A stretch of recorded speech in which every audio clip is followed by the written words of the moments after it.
when it's time to eat? Always. Oh, yeah, always. That's always. I hear that one a lot. If it's not always, how do they know it's time to eat? They eat at the same time every day. The same time they get built into that. How many do dry food? Do they hear the bag? Yeah. Or the bowl? Or the cupboard? The bowl. The scoop? Right? And what happens when they hear that? Come to the door.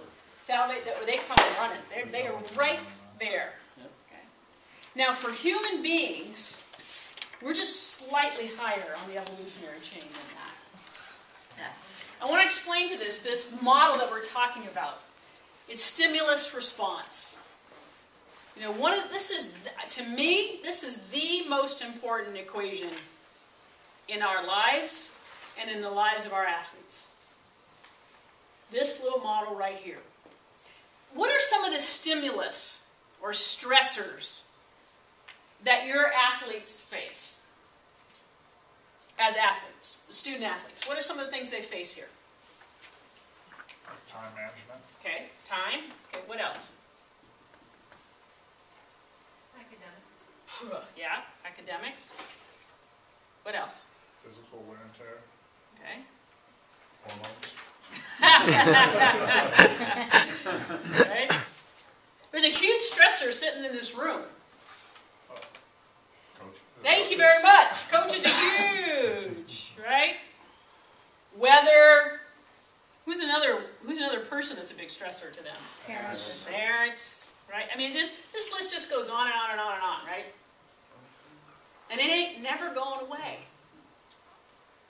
The key to this whole thing is this piece right here. Right? This is what separates us from animals or from dogs. Something happens. We have a moment, a very, very short window, to come up with our interpretation of all this stimulus, stress, or the old popular bumper sticker. SH blank T happens, right? Happens to all of us. We have a moment to determine our interpretation. And the key here is we want to train kids to go on what we call the high road. Okay? That they see things as a challenge, as an opportunity, as something that they can handle. This is tough, but I'm tougher.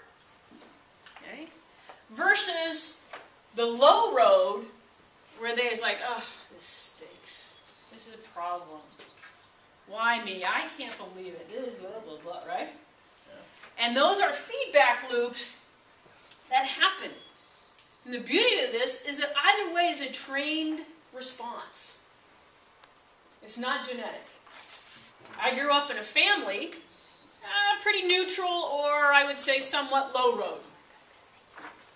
Biggest thing that helped me was I left home and went 1,000 miles away to school.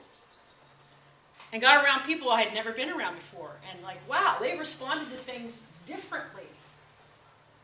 And I learned how to change sort of and we'll talk about how to do that, but your behavior and things like that. And I think that's our job as coaches, is to help kids get this and understand how to interpret and see things no matter what happens on the playing field or in life, that it's a challenge, it's an opportunity, and not go on the low road. So that's the framework for where we're going to talk about today. And I broke this into two parts. I want to talk a little bit about some tools that you can use that are off the field, kind of coaching tools, and then some on the field things that you can do to work on these and be real explicit on working on the mental game. So off the field, how many of you do goal setting?